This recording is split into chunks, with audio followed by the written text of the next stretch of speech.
interest of creating a youth council. And she was the person who birthed this entire concept in Brevard County. And once she had the buy-in of Brevard Family Partnership, she went right to work. And I remember very distinctly her coming to my house and me thinking, who is this woman coming to my bedroom asking me if I want to join this group? But that was followed by a 6-month leadership training to build life skills and capacity for young leaders. And then the program prepared, equipped, and supported us as young adults, a group of 10 initially, to graduate eventually in 2017 and create the Brevard Youth Leadership Council. And from there, we were able to identify our own vision and mission statements in addition to 4 priority goals that we initially identified. And we have created solutions and created change for all of them. And that comes down to the partnerships that we created along the way and having that initial convener to reach out and be that spokesperson for the youth.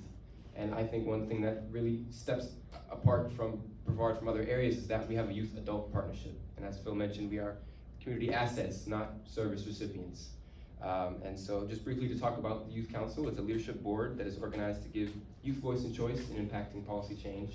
So we have youth that are ages 14 to 23, and they all have their own unique experiences that can make a difference in our local area.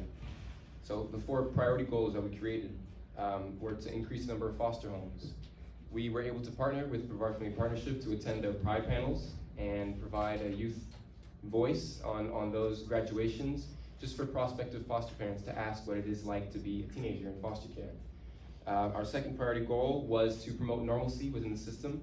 We reached out to all the group homes in partnership with BFP and spoke to staff as well as youth living in those group homes. And we created a normalcy document that was implemented in the contracts for each of those CMOs. Our third priority that came along later was to expand the network of youth and young adults. We hold monthly meetings with our peers. We have a central location that we convene and promote life skills. We are actually having one next week that is going to be youth-led entirely, providing different workshops on self-care and regulation. The third priority goal was to elevate mentors in support of adults. We work in partnership with Pam and Ready for Life Brevard to pilot a mentor program, and from there, Ready for Life has taken that on, and they have their own continuing program that lives on.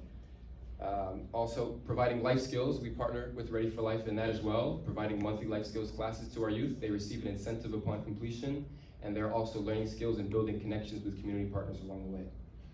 And then, of course, the last one I think is most important is that peer connection. And that's something that I think is very important and I believe in as the core foundation of this entire story here, and something that I think can be done across the state as well.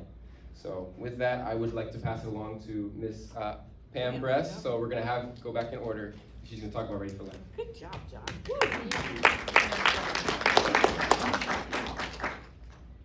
So I entered this story because I was senior counsel at Brevard County Legal Aid, representing youth aging out of foster care and those youth in foster care with special needs, which included human trafficking victims, those on psychotropic meds, those being recommended for lockdown psychiatric centers, those in skilled nursing, and those with intellectual developmental delay. So I was a special needs registry attorney, as well as on the Children's Project at Legal Aid, representing youth aging out of foster care. And a lot of times I was that lawyer. They said, are you a social worker? Are you a teacher? What are you doing? I'm at the house, I'm at the school, I'm being an advocate. And they'd say, stay in your lane. I said, this is my lane. There are no lanes here. And I got to know a lot of youth, and I got to see what happened when they turned 18.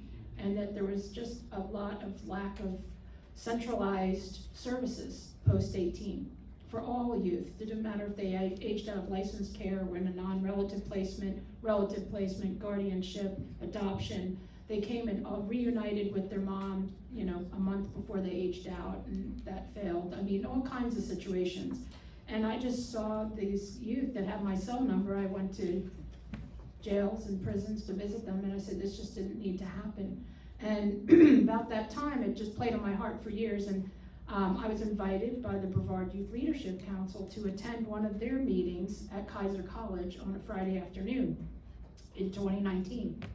And I went in there, and I was there among at least 30 other stakeholders.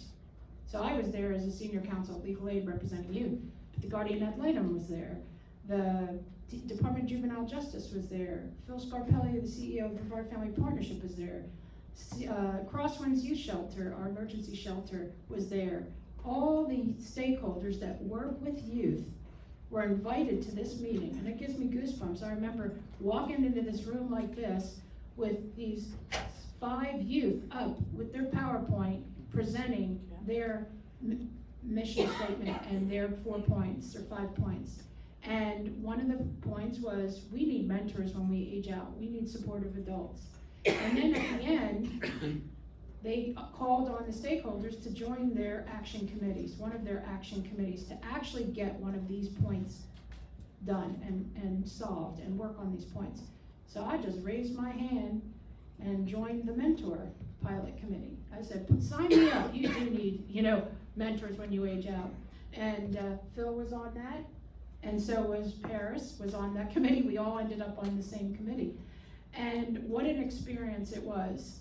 And then the FYI program came out.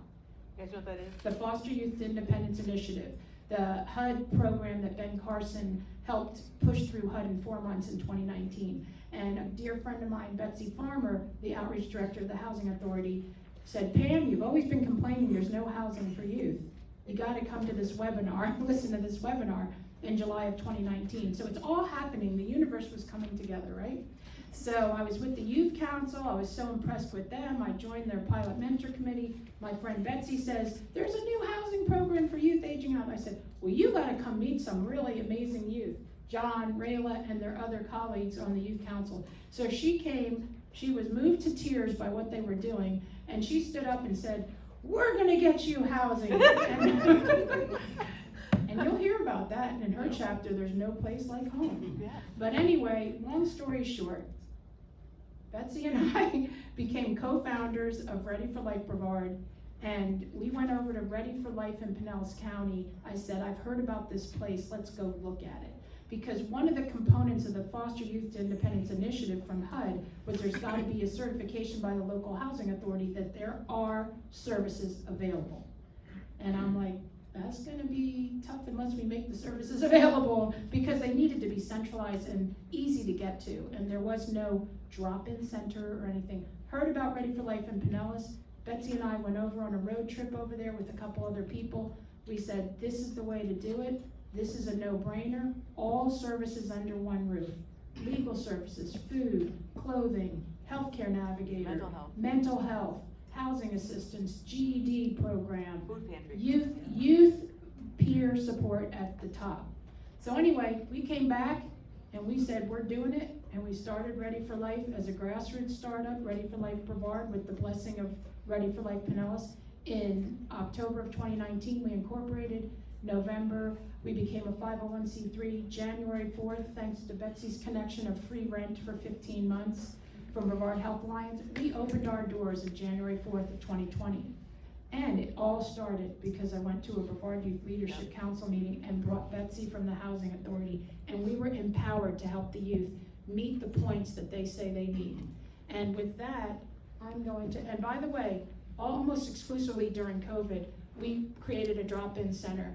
We remained open the whole time, and we are serving over 200 right now in less than 25 minutes. And of those 200, 59 of them are babies born to these youth.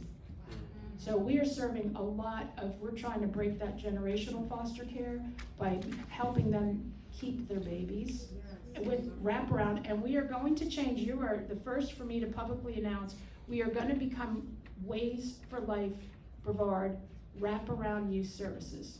And that we're officially gonna launch that, just so there's, because we became, through the Center of Innovation and Excellence, competency certified by the National Center of Innovation and Excellence in wraparound services. And that's what we do. We work as a team, and we wrap around all areas: legal, mental, housing, education, food insecurity, peer support, all of it, driving support, all of it under one roof, so it's easily accessible. And that's our model. So I'm gonna hand it off to. Well, you keep the microphone, because you and I need to do this together. Oh. Right? 'Cause So it- next will be Betsy That is Farmer. me, There's right? no place like home Right. with the Housing Authority. So it really is about relationship. I'm just such a relationship. I'm just such a true believer in that. when like-hearted people come together. And Pam and I are a true example of that. The reason we met many years ago, my youngest son, Luke, has Down syndrome, he's 36. And I started several nonprofits throughout the years, Space Coast Early Intervention Center, a number of other things, but my latest was Promise in Brevard, which was a housing development for young adults with disabilities. It was a 90,000 square foot venture, a $19 billion project in West Melbourne. And Pam's daughter lives there, and Pam and her husband were on my board of directors at Promise in Brevard. And then I left there, and Pam decided she wanted to start this program, and so I'm like, okay, I'll be on your board, and let's do it. So, because we know we both squirrel a lot, you know, and the staff's just like, oh my God, they hate it when we come in the same room. But anyways, it's just, you know, like-minded people. Like we don't see a challenge as a stumbling block. Okay, how are we gonna get around it? What are we gonna do? This is the end goal, and that's how Pam looks at life. And what you guys need to understand about this lady right here is, you know, she was a senior legal aid attorney. She left that position and volunteered for a year to get this program off the ground. And a lot of it had to do with really her faith. She knew that this was a God thing. When these FYI vouchers came out, it was funny, my boss, we were sitting in his office, and I was starting to tell him all about, you know, well, Pam was telling me these youth aging out of foster care don't have any place to live, so we gotta figure out where we're gonna have to live. He didn't know anything about that. And then he calls me back to his office, he goes, Betsy, look at this. Oh my gosh, I think HUD was listening to our conversation in the office. They just came out with these FYI vouchers. First ever on-demand vouchers. This is crazy, they must have been listening to us. So it was divine intervention, it was what we needed to do. And then a girlfriend of mine happened to be the CEO of Brevard Health Alliance, was getting ready to retire, and I was telling her about what we're doing, and we needed a place to get this started, and she's like, well, we got like 3,300 square feet that's sitting there. You want that for like 18 months? I'm like, sure. For free? She's like, yeah. I'm like, okay, let's do it. So I called Pam up and I said, Pam, are you sitting down? We're gonna do it. We got a place, it's for free. And so she went in and gave her notice, and pretty much the rest is history. But it's been a real whirlwind, and it's been wonderful. For the first 15 months, I think we were at the Health Alliance. And then as that lease was coming to an end, we were like, oh my gosh, what are we gonna do? Where are we gonna go? So I went to my boss again. I said, okay, where are we gonna go? What are we gonna do? We need to find a place, and that was in the middle of COVID.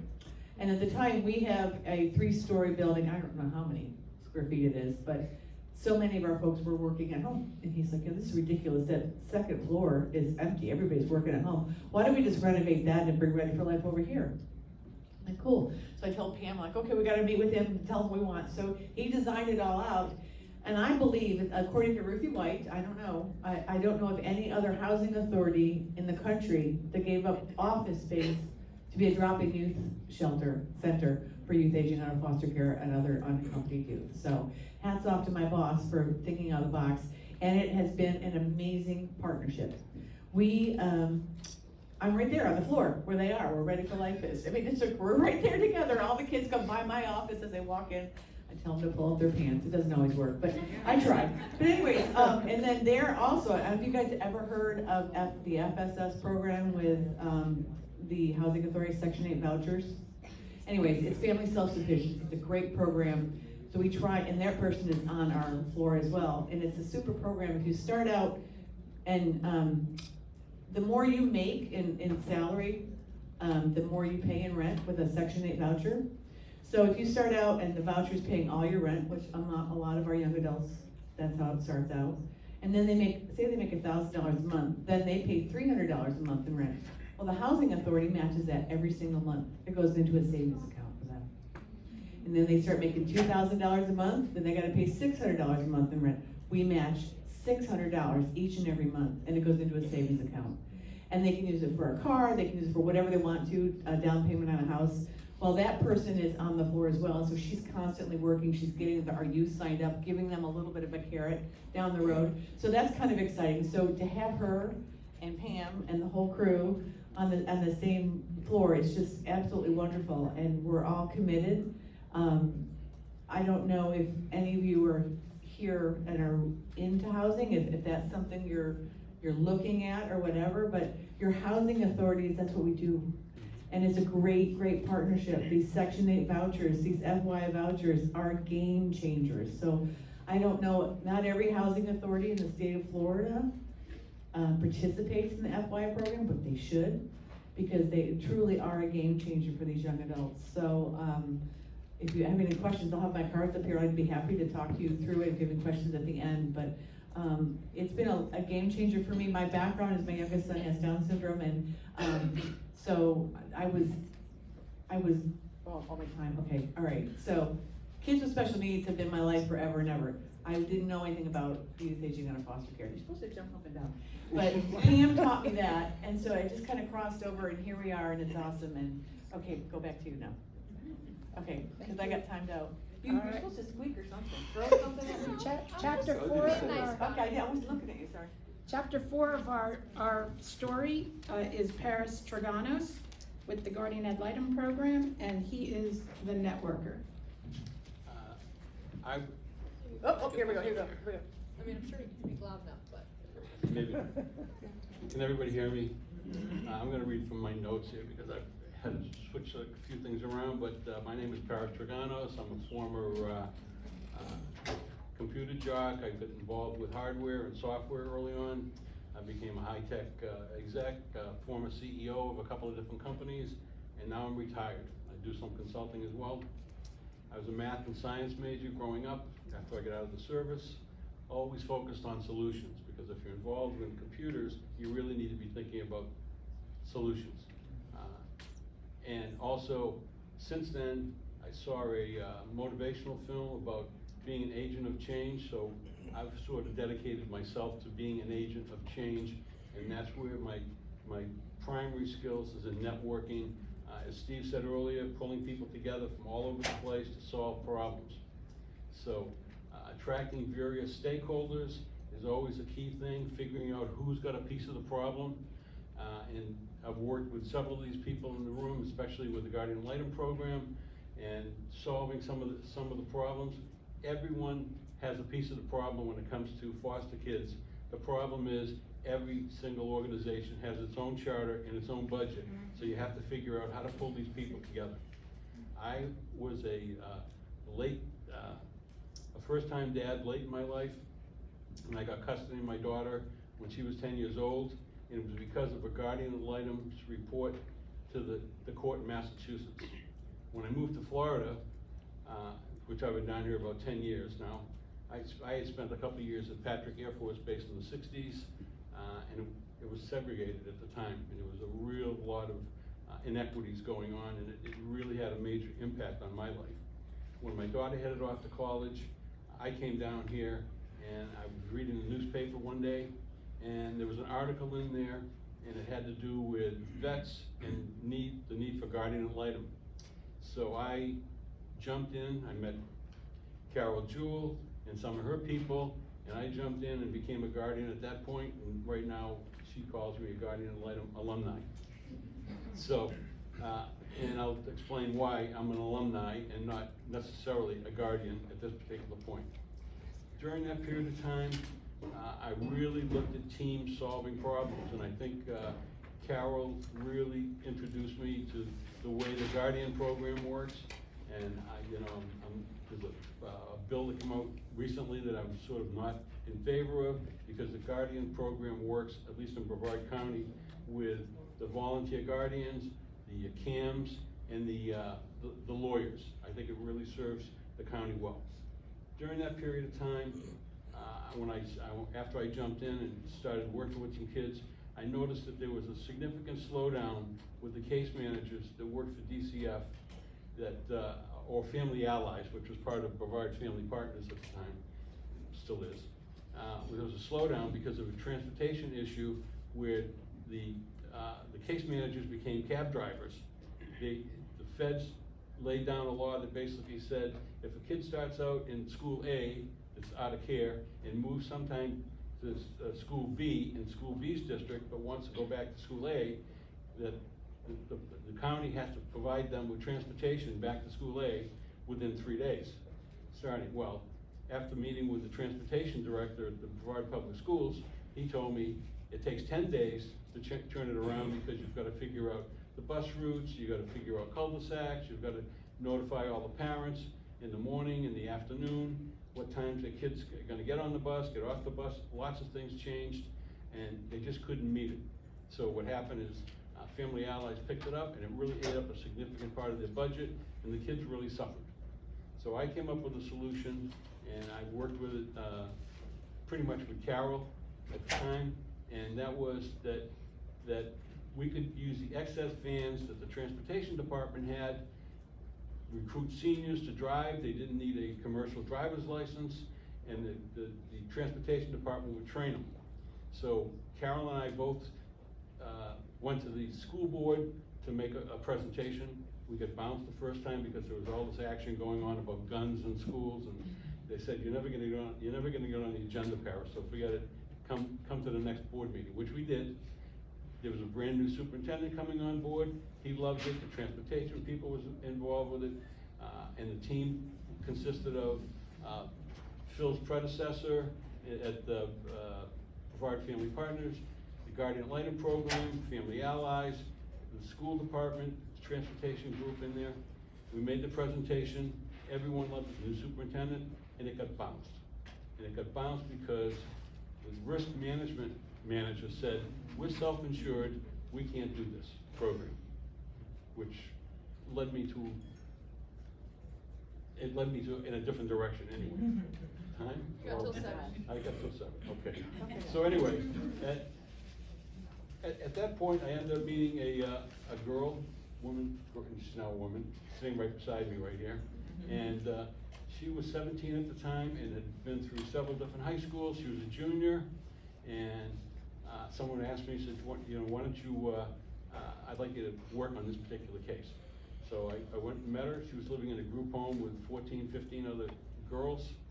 And the first question she asked me was, are you gonna drop me when I age out? And I said, I'll be with you as long as you want me to be with you. I'm making a difference, and you think I'm making a difference. Well, we've been together for 4.5 years, okay? So, she got me involved with the Brevard Youth Leadership Council. Pam, myself, Phil was on the mentoring committee, which was one of the 4 major issues that the kids were dealing with, and that flopped. So Pam, lots of guts, basically said, I'm leaving my job. I'm gonna start Ready for Life Brevard. She's doing a great job. Yes, she is. Yeah, and I'm one of her biggest cheerleaders, as she tells me. And along the way, I met Steve. Everybody in here must feel the same way I do about Steve. You know, he's a networking guy as well, so I've been turning him on to everyone I know. There's just lots of other things I could talk about here, but coming away, I want to just leave you with a few things. And one of the major partnering opportunities right now that Rayla's involved with, one of 10 kids in the 10 youth, 10 young adults are involved with, the Chief Innovation Officer for the Guardian ad Litem program, who reports dotted line to the governor and direct line to the head of the Guardian ad Litem program. And that's to help drive and improve some of the initiatives for the Guardian ad Litem program. So my final thoughts are, solving problems almost always needs partners. You gotta identify the stakeholders. It's really key. And you have to deal with the decision makers. It's nice to have the touchy-feely people that really care about it, but the people that have the money are the decision makers, and those are the ones that you have to really engage and pull them together and show them that they're one of the stakeholders. They're not the only ones involved. There are other people who are interested in this particular problem. Let's get it solved. And finally, you have to stay focused if you're gonna get it solved. You have to be determined. You have to be resilient. No matter what the outcome, you won't always succeed, but you will feel good.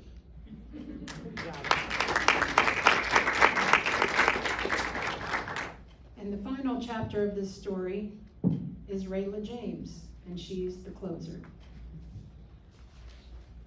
Hello. Hi.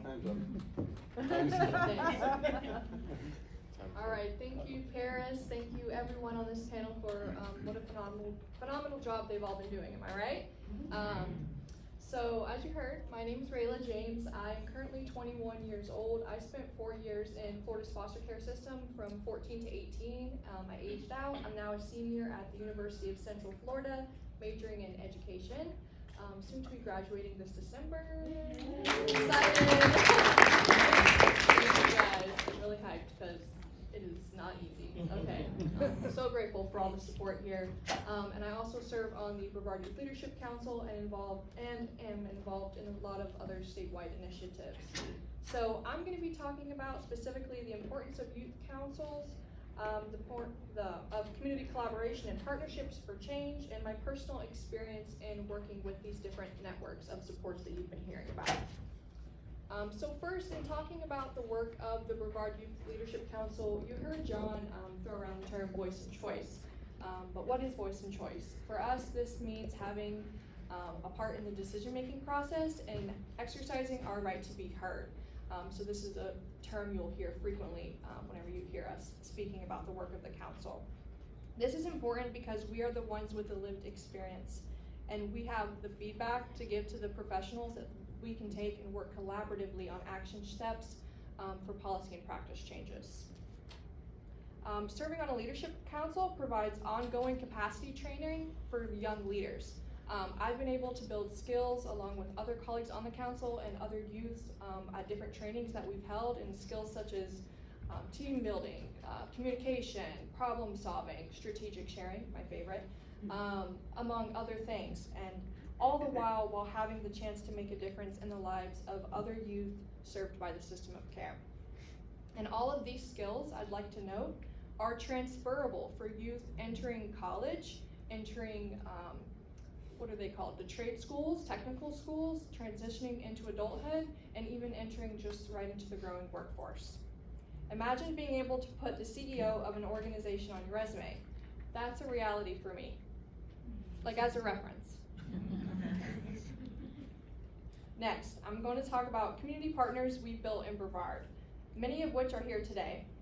Smile for Budgie currently facilitates the work of the council, along with support from many other agencies, such as the ones here.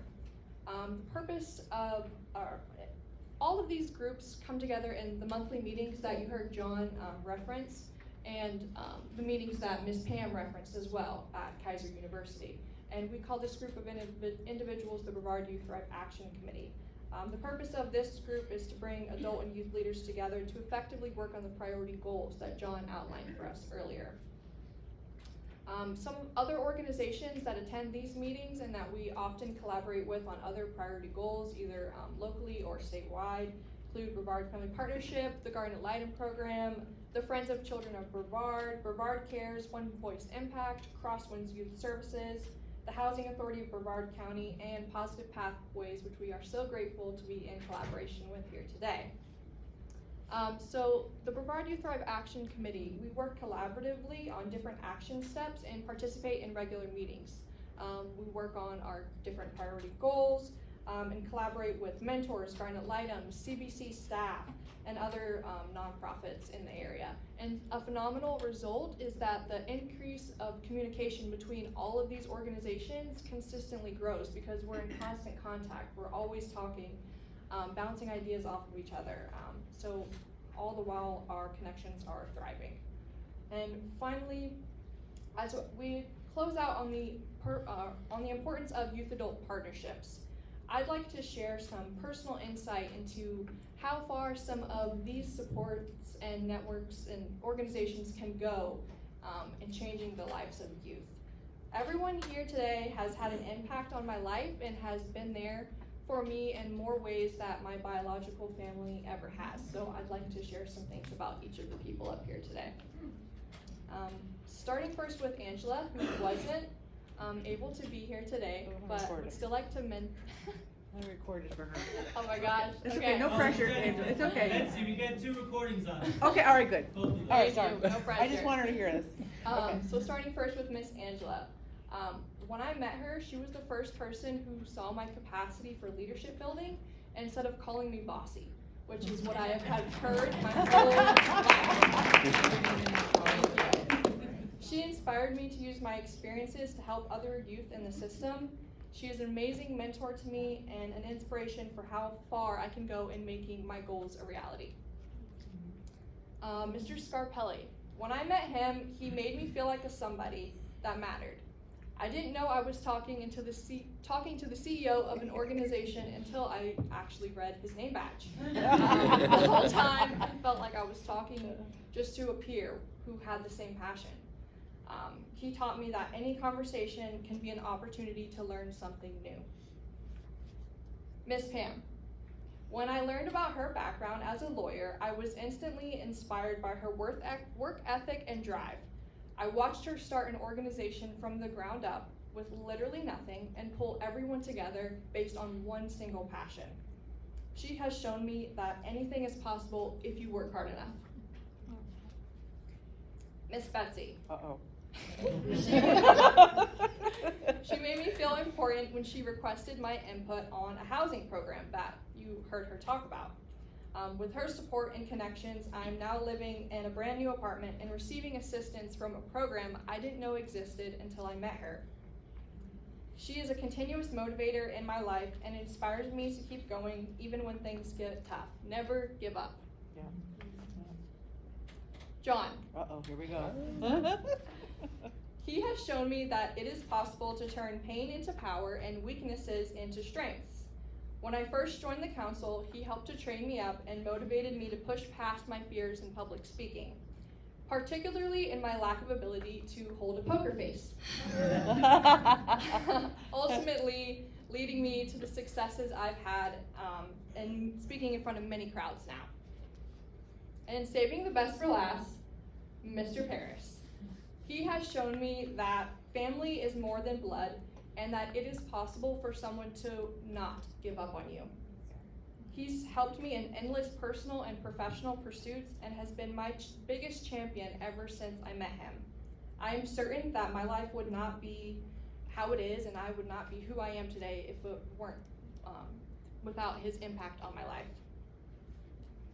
I hope that all youth have access to the types of supports and community partners that I've had access to and been able to grow through and thrive because of.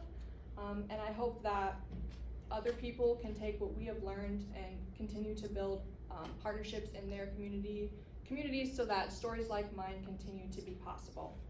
And I'd like to leave you all with a quote. Alone, we can do so little. Together, we can do so much. Thank you. Good job,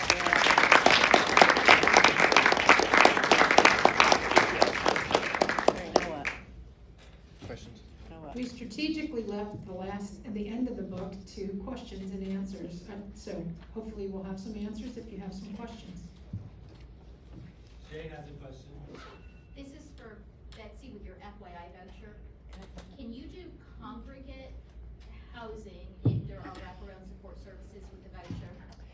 Not really, no, the voucher is, you can do shared living, Shared living. you can do shared living, and that gets a little tricky, but you have to have a good relationship with your housing authority in order to work that through.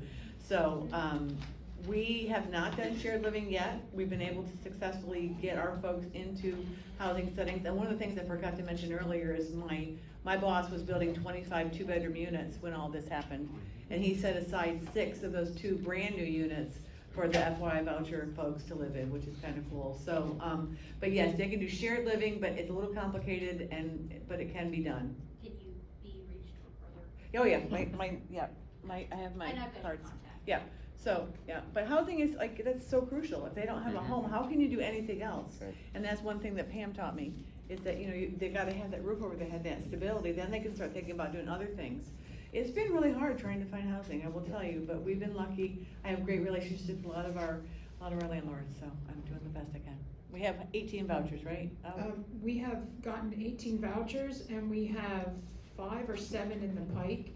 And in the second quarter of 2020, during COVID, we were second in the nation for getting the most vouchers for that brand new program.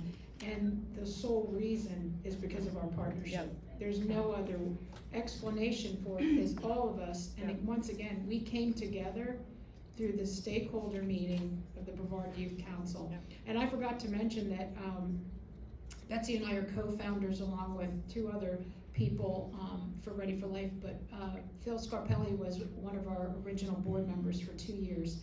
So, and John Watson has been, we have the Youth Council has a seat on our board of directors of Ready for Life, and John has been on that seat for the entire time that we've, been. So we have the youth voice at the center. He reports to every month. We have monthly board meetings, and John is one of the reporters of what's going on with the youth. So youth voice and choice is the center, and we have youth specialists. The model is to have youth with lived experience as peer support at our the Ready for Life model and at our model at Ways for Life, soon to be Ways for Life. You've got to have the youth at the center, and also the youth often just meet with our youth specialist. They come in just to talk to her, and so that's so critical to the model. If I may add, thinking about the power of youth voice, it's been self-evident, has it not, this afternoon? Have you heard about the $150.5 million the legislature has passed and signed by the governor to go into child welfare, an unprecedented amount of dollars to support the systems of care across Florida? Do you know who was in Tallahassee this year advocating right along with us? Our youth. It was their voice. For the last 4 years, I was dead set on not being a voice front and center anymore. I think that the senators and the representatives who make those policies and those decisions and sign those bills need to hear their plight, their story, and their dreams. And they've been up there every year with me speaking, and I am so proud. Yeah. I mean, I think of them as my family, but to understand the power of voice, I mean, that I think is like the pinnacle of what we can do with them and for them. And it drives stakeholders. It drove Betsy when she saw them presenting their needs, and she said, I'm gonna make something happen for you guys. And she did, and a year later, Mosswood Apartments, Aurora Palms were built, and Rayla moved into one of the first apartments. And I hope you don't mind, but she was trying to go to college and she's living in her car because she couldn't find affordable housing. So it's a game changer. Housing is so critical. If I can just beg the universities here, Yep. just beg Yes. you to address housing in any way if you've got property or anything. Yep. It can't, I don't know how they can do it without the housing, and it's housing first. Yep. Yep. That's our biggest need that comes in. We're working on 50 housings right now, and it breaks our heart to, like, we're begging, knocking on doors. And how can they address their needs, their critical needs, without a roof over their head? It's just insane for me to think that it's not part of the process. I didn't know it. When I went to legal aid, I was like, what? Where are they gonna live? And they're asking a 17-year-old, okay, where are you gonna live? And I'm like, what? What's your plan? Yeah, where are you gonna go? I go, what do you mean? They don't have a driver's license or their GED or high school diploma yet, or a job. How's that gonna happen? So we all need to come together and really advocate for affordable housing for all, but particularly this population. Because how many landlords do you know that want to rent to an 18-year-old coming out of foster care or an unaccompanied youth? No one. So the universities need to get with the folks and get this Right. CARES money together, Right. and maybe Yeah. they could connect the dots and do some housing. Thank you. Yep. Does anybody have anything to do with Job Corps? Anybody work with Job Corps at all? Anybody here?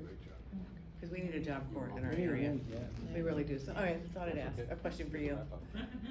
All right, I know are we getting gonged? Anybody else? Any other questions or? Sure, go ahead. Of your mentors, do you have a percentage of how many of the guardian ad litem have stayed on with the youth and become mentors? That's a great question. And first of all, the Guardian Ad Litem program is one of our biggest cheerleaders at Ready for Life. They bring youth to us. They attend our monthly virtual life skills classes with the youth. So they're big, huge supporters. They're thrilled to have a drop-in center that has wraparound services all under one roof, because they're like, oh great, there's a place to take our team, right? But most of them get discharged. I mean, my experience, 14 years as a lawyer representing youth, most of them get discharged before they're even 18 or on their 18th birthday, and they don't necessarily continue. Although some keep contact, but, there's not really a push for that, but I think it would be a great idea. Definitely not court ordered. I mean, I just noticed just a bunch of things that some of our guardian ad litem that have stayed past, have been some, because they already understand the population, it's almost easier. Because you might get others that come in thinking they're working with a youth, from a normal, and please excuse me if I'm not using the right words, but a regular middle class family, and they don't understand the trauma and they don't understand everything else, where the guardian ad litems come in with that understanding, so now they just need to know the resource piece of things. Yeah, I think it's a great fertile ground for, and there are some guardians who are like, well, you know what, I just wanna have somebody older. Well, here you go. We are right up to about 35 mentors in 2 years, and what a game changer they've been. Helped with housing, and the young moms helped find daycares or just be a support. So it's a huge, a supportive adult is at the center, and then all the other services, we wrap around. But having that extra set of eyes and ears and somebody to walk alongside them is a critical piece of the model. The I'd like supportive to- adult and the young person together at the Right. center. I'd like to Yes. comment on that. And very Yes, clear here. yes, I'd like to right. comment on that particular issue because I'm one of those people that hung around. Yeah. And Carol Jewell, it was always says, one person at a time can make a difference. And I'd love for you to pick up some more kids and be a guardian, but you know what? You're making a difference in someone's life, and you gotta hang in there. Exactly. It's So- the starfish story. Yeah, so Made a difference in this one. the real key is, I think that if there's a push on with the Guardian program to hang in there with the kids, and I think Carol's been a really huge supporter of that. And I think all the rest of the people that are involved with the Guardian Litem program, you ought to be thinking about making sure that the guardians hang in there, especially with the teens. You've got people that just handle smaller kids, but once you've picked up a teen, you really need to hang in there. That's to me, that's key. Thank you. I want to thank you all for your wonderful story. I love the chapters, love the closer, love everything about it. Let's give them a round of applause. And if you have any other thoughts or questions about what was presented here or anything today, please write them down on those papers and you can just leave them at the table. Any questions that you still want to hear. We're going to break now.